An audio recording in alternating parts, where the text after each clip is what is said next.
আসসালামু আলাইকুম, সবাই কেমন আছেন? আশা করি ভালো আছেন। আজ আবারও আপনাদের সামনে নিয়ে হাজির হলাম নতুন একটা ভিডিও নিয়ে। তবে আজকের ভিডিওটা একটু অন্য রকমের। এই যে আমি নিয়ে নিয়েছি পাকা আমটাকে খুব ভালোভাবে কেটে ধুয়ে ছিলে রেডি করে নিয়ে পিস করে নিয়েছি। এরপরে একটা মিক্সারে আমটাকে খুব ভালো মতো করে পেস্ট করে নিয়েছি।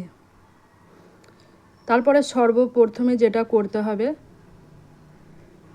গ্যাস ওভেনের মধ্যে ফ্রাই প্যান বসিয়ে পেস্ট করে রাখা আমটাকে খুব ভালো মতো করে জাল দিয়ে নিতে হবে। আর এর মধ্যে আমি দিয়ে দেব স্বাদ মতো চিনি।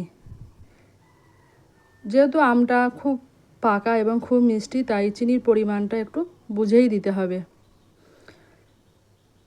ভিডিওটা স্কিপ না করে আপনারা সম্পূর্ণ দেখতে থাকুন, আশা করি ভালো লাগবে। তো আজকে আমি আম দিয়ে বানিয়ে দেখাবো আমের ফুরুলি আমরা অনেক ধরনেরই খেয়েছি, তবে আজকে এই ভিডিওটা দেখার পরে আপনারা অবশ্যই এই রকমভাবে আমের ফুরুলি বানিয়ে খাবেন, যা খেলে কিন্তু এর স্বাদ কোনো দিন ভুলতে পারবেন না। তো যাই হোক, এখানে দেখুন পেস্ট করে রাখা আমটাকে খুব ভালো মতো জাল দিয়ে নিয়েছি। এরপরে এটাকে খুব ভালো করে ঠান্ডা করে নিতে হবে।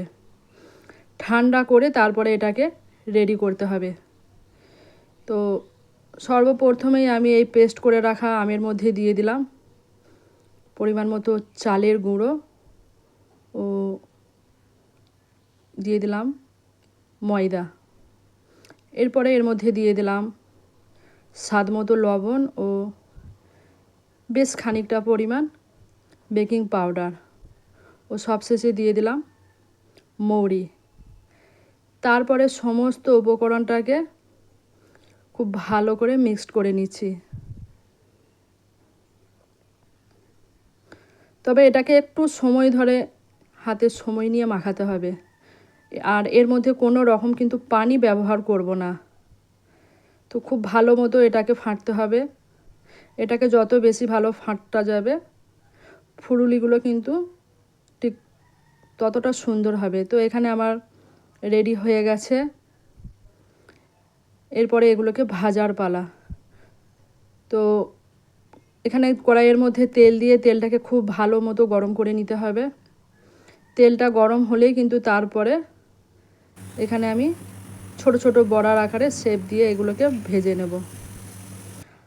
আজকের ভিডিওটা আপনারা স্কিপ না করে শুরু থেকে শেষ পর্যন্ত অবশ্যই দেখবেন।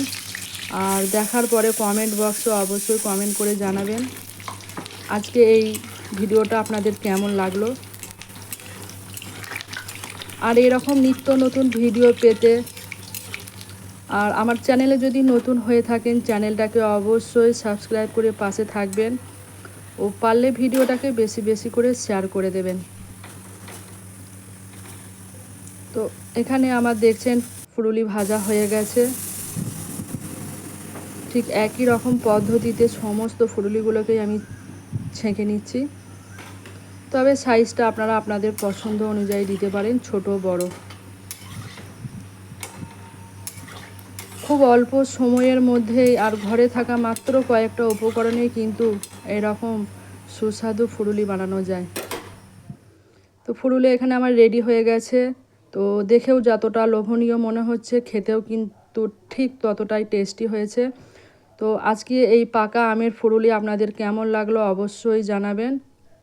আর একটা ফুরুলি আমি আপনাদের ভেঙে দেখাই, দেখলে আপনারা বুঝতে পারবেন ফুরুলিটা ঠিক কতটা সুন্দর হয়েছে ভেতর থেকে।